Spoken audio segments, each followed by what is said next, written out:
L'interview d'Europe Soir nous emmène à Montreux en Seine-et-Marne, là où l'Yonne se jette dans la Seine. Pour ceux qui connaissent bien leur géographie, moi je l'ai révisé cet après-midi. Nous sommes en ligne, trêve de plaisanterie, avec le maire. Bonsoir à vous, James Chéron. Bonsoir Laurent Bazin. On vous a appelé parce que plusieurs des quartiers de votre ville sont partiellement inondés depuis mardi maintenant. Plusieurs écoles sont fermées, des gymnases ont été réquisitionnés par précaution. Plusieurs habitants, des dizaines de familles ont des pieds dans l'eau. Concrètement, comment vous êtes organisé pour passer le week-end? Parce que je crois qu'il y a un deuxième pic prévu chez vous dimanche. Alors effectivement, nous atteignons aujourd'hui un pic de crue à hauteur de 3,50 m, ce qui représente 50 cm de plus que la crue de juin 2016. Et nous avons un effet plateau, c'est-à-dire que d'ici dimanche, la crue ne va pas diminuer. Nous allons rester sur un plateau à hauteur de 3,50 m à 3,60 m. On a donc au moins 48 heures à Constance. Et ensuite, les services de l'État nous ont prévenu que la décrue allait être extrêmement lente. C'est pénible ce moment d'attente, c'est ça qui est pénible aujourd'hui? Ce qui est pénible, c'est, oui, peut-être de ne pas savoir combien de temps il va falloir attendre. Et puis surtout, je crois qu'il y a une forme d'impatience de voir l'eau descendre et de reprendre possession de ses biens et de sa vie normale. Il y a une forme de résignation, en tout cas beaucoup de calme de la part des habitants. Nous sommes à la confluence de l'Yonne et de la Seine, donc on est habitué à vivre dans un environnement de rivière. Même si les rivières ne sortent pas si souvent que ça de leur lit. Et effectivement, de ne pas savoir combien de temps ça va durer, c'est certainement un petit peu pénible. Et puis il faut reprendre sa vie normale. Les écoles sont fermées depuis jeudi, la crèche, vont rester le collège. Lundi, j'imagine. C'est une décision que nous prendrons dans le courant du week-end, mais effectivement, si la décrue ne démarre que lundi et on nous annonce qu'elle sera très lente, je ne suis pas certain que nous puissions réouvrir les écoles dès lundi. Ouais.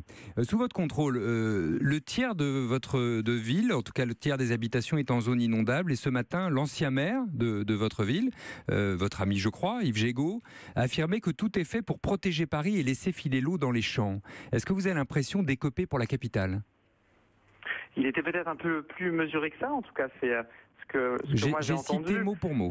Il y a une forme d'équilibre à trouver. Ça c'est poli pour le coup. Non, c'est pas poli, mais il faut laisser l'eau s'écouler. Aujourd'hui, il y a une onde de crue qui vient de Lyon, qui a traversé Montreux.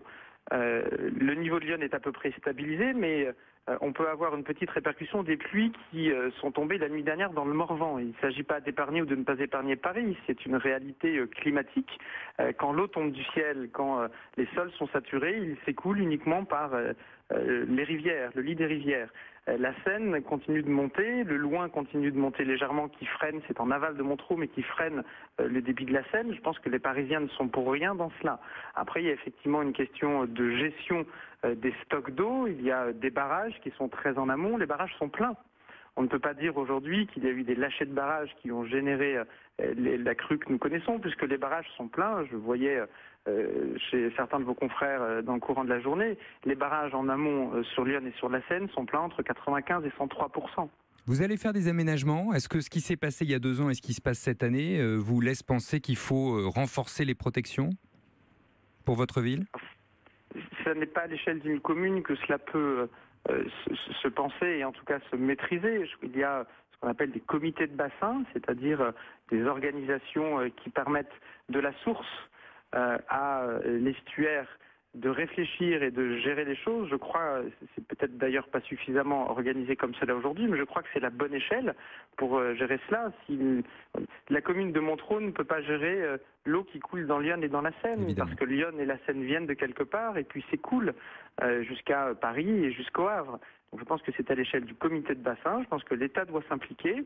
Il y a d'ailleurs, avec la compétence GEMAPI qui est depuis le 1er janvier du ressort des EPCI, donc des territoires de proximité, je pense une grande incohérence. Premièrement, on n'a pas mis de moyens en face de la compétence. Donc on demande à des élus locaux de gérer quelque chose sans argent.